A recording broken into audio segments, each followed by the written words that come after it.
அந்த தலைவர் உருவாக்கின கட்சி. அதே மாதிரி அந்த கட்சியை வளர்த்தவர் புரட்சி தலைவர் அம்மா.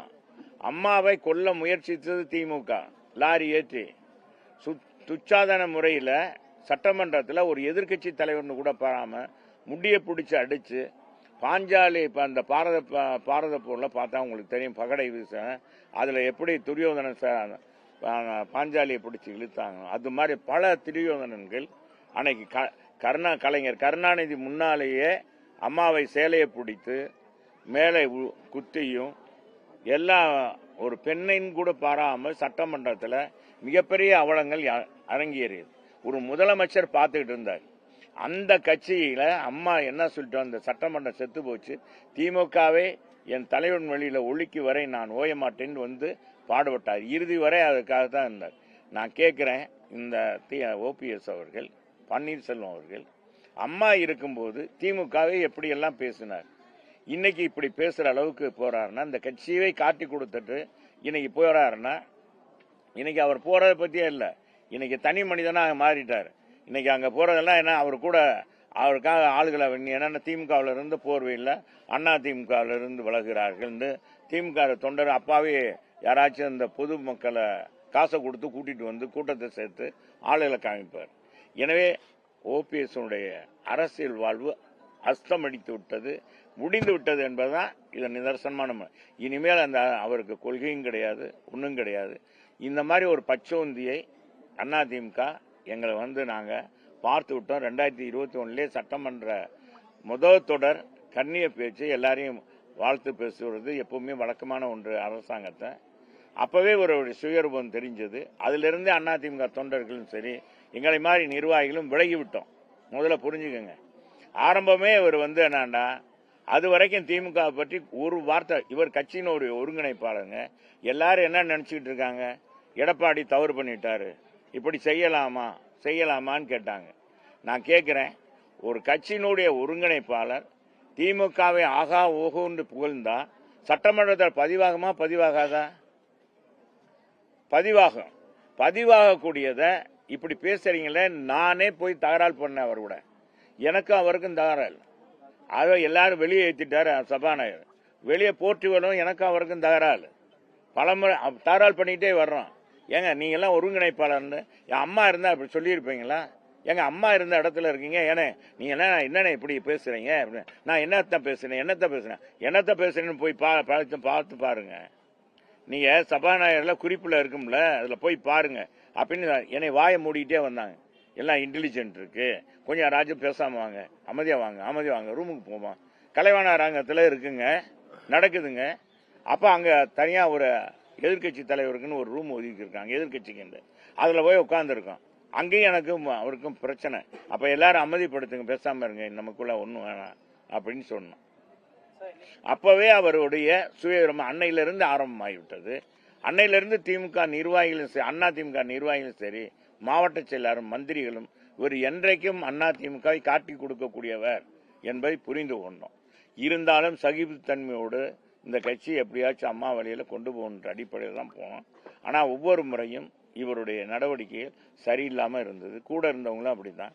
அதனால தான் முதல்ல இவர் மனோஜ் பாண்டியனையும் நம்ம வைத்தியலிங்கத்தையும் அனுப்பிச்சி விட்டுட்டு அப்புறம் ஒவ்வொருத்தராக அப்புறம் சட்டமன்றத்தில் இவரை விட்டு பேச விடுறாரு, யார் ஐயப்பனை விட்டு பேச விடுறாரு. அப்புறம் இவரும் பேசினார், இவரு அப்புறம் பேசுறாரு.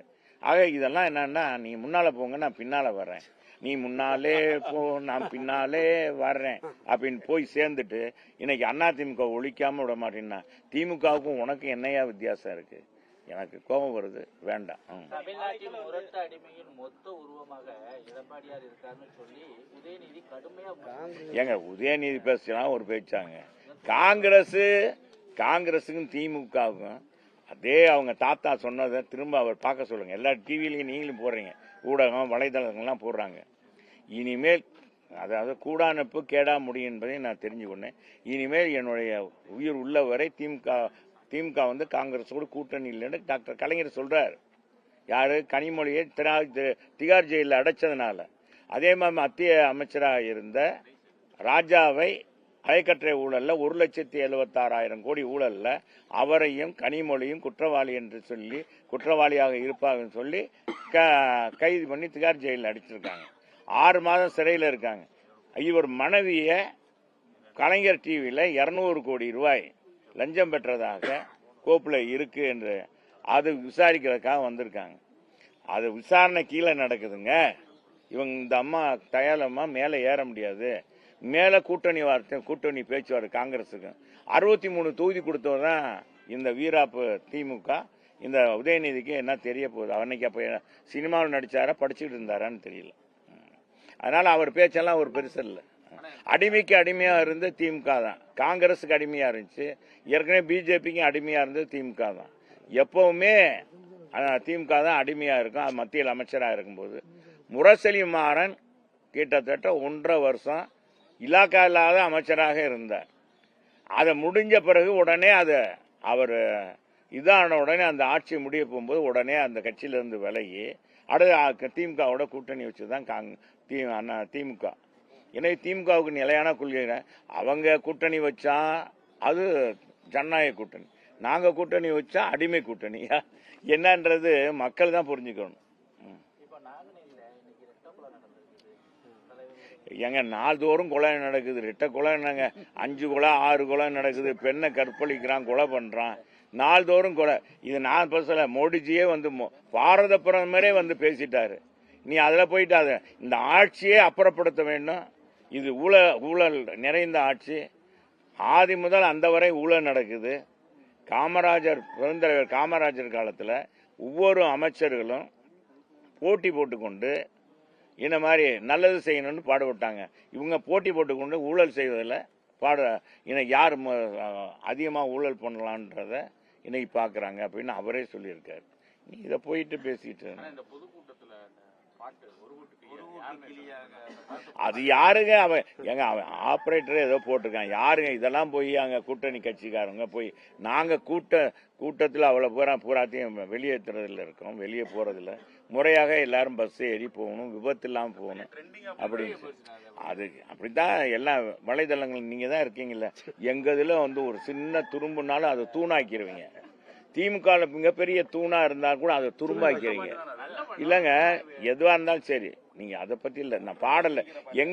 எங்க கூட்டணி, எங்க கட்சி, எங்க பொதுச் செயலாளரை பத்தி பேசணும்னா நீங்க பெருசா இது அப்படி ஆயிடுச்சு, இப்படி பேசினாரு. ஓபிஎஸ் இன்னைக்கு தான் பேசுறாரு. அவர் 21 இருந்து அப்படிதான் பேசிட்டு இருந்தார். இன்னைக்கு வெளியே வந்துருச்சு. மடியில் இருக்க பூனை வெளியே வந்த மாதிரி வந்துருச்சு. நீ அதெல்லாம் அவங்க பேச்சு. நீ வாங்க.